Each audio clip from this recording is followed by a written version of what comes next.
सोचिए, जब किसी देश की आधी आबादी सड़क पर उतर आए, सिर्फ एक सोशल मीडिया बैन पूरी सरकार को हिला दे और प्रधानमंत्री को गद्दी छोड़नी पड़े, तो समझ लीजिए ये महज विरोध नहीं बल्कि क्रांति की दस्तक है। आपको बता दें कि आज नेपाल में यही दस्तक गूंज रही है। तो आइए जानते हैं शुरुआत से कि आखिर ये आग भड़की कैसे।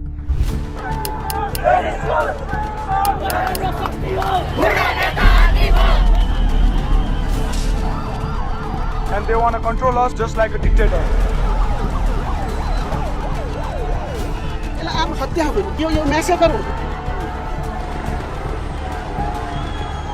नेपाल इस वक्त एशिया के सबसे बड़े राजनीतिक तूफान से गुजर रहा है।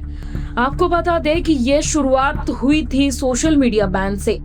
सरकार ने अचानक फेसबुक, इंस्टाग्राम, यूट्यूब और एक्स जैसे 26 प्लेटफॉर्म पर पाबंदी लगा दी। वजह बताई गई फेक न्यूज रोकनी है, लेकिन युवाओं ने इसे अपनी आवाज पर हमला माना और बस यही वो चिंगारी थी जिसने पूरे देश को जला डाला। नेपाल की राजधानी काठमांडू की सड़कों पर हजारों नौजवान उतर आए हैं, हाथों में बैनर, जुबान पर नारे, लोकशाही चाहिए, आजादी चाहिए। ये वही जनरेशन जेड है जिसने इंटरनेट बंदी को लोकतंत्र पर ताला मान लिया। कुछ ही दिनों में ये आंदोलन ने इतनी तेजी पकड़ ली कि यह सीधे सरकार की विरोधी लहर बन गया। लेकिन असली गुस्सा कहीं गहरा था। बेरोजगारी, आसमान छूती महंगाई और नेताओं का बेलगाम भ्रष्टाचार।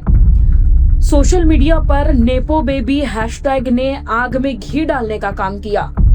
उसमें नेताओं और उनके बच्चों की ऐशो आराम वाली जिंदगी और आम युवाओं की जिद्दोजहद का फर्क उजागर किया गया और यही तुलना भड़कती भीड़ को और उग्र करती गई। देखते ही देखते संसद के सामने भीड़ उमड़ी। पुलिस और प्रदर्शनकारियों में सीधी भिड़ंत हुई। आंसू गैस के गोले दागे गए, लाठियां चली, लेकिन भीड़ पीछे नहीं हटी। कई जगह आगजनी और हिंसा हुई। हालात इतने बेकाबू हो गए कि कम से कम 19 लोगों ने अपनी जान गंवाई। साथ ही 300 से ज्यादा लोग घायल हुए। साथ ही उन्होंने कम से कम 5 पूर्व प्रधानमंत्रियों ओली पुष्पकमल दहल प्रचंड, माधव कुमार नेपाल, झालानाथ खनल और शेर बहादुर देउवा के घर को आग लगा दी गई। साथ ही तोड़फोड़ भी की गई। इस बीच सेना द्वारा उन्हें बचाया भी गया, लेकिन उससे पहले कुछ नेताओं के साथ मारपीट भी की गई।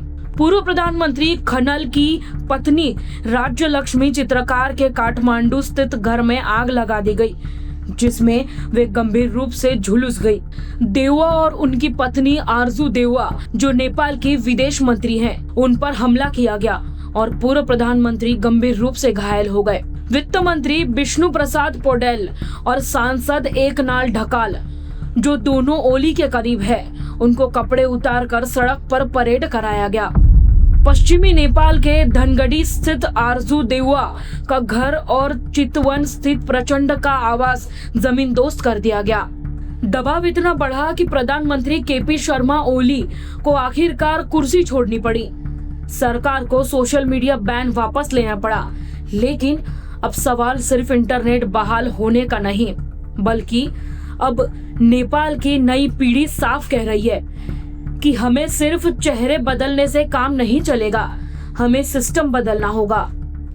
आज नेपाल की सड़कों पर सिर्फ नाराजगी नहीं बल्कि बदलाव की गूंज सुनाई दे रही है। पूरी दुनिया देख रही है कि ये छोटा सा हिमालयी देश युवाओं की इस क्रांति से किस नए मोड़ की तरफ बढ़ता है। तो ऐसे ही तमाम अपडेट्स जानने के लिए आप बने रहिए न्यूज़ डॉट्स के साथ। तब तक के लिए धन्यवाद।